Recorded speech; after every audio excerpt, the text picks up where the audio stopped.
Hi, in front of me I have Amazfit Stratos and I'm gonna show you how to change the watch face on this device. Let's start by pressing the power button to wake up the screen. Then let's press and hold on the middle of the screen to open the watch face menu. And here we can swipe left and right to scroll through the list and tap on the one we like.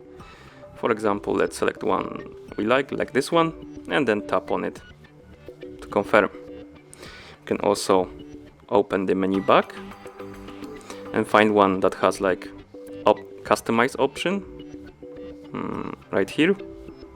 You can tap on customize. Now we can change the background by just swiping up and down like this. Then we can swipe left, and here we can change the digits, left again, and we can change widgets one by one like that. And once you're done, tap save. And as you can see, the watch face was set up. And that's how you change the watch face on this device. Thank you for watching. If you found this video helpful, remember to subscribe to our channel and leave the like on the video.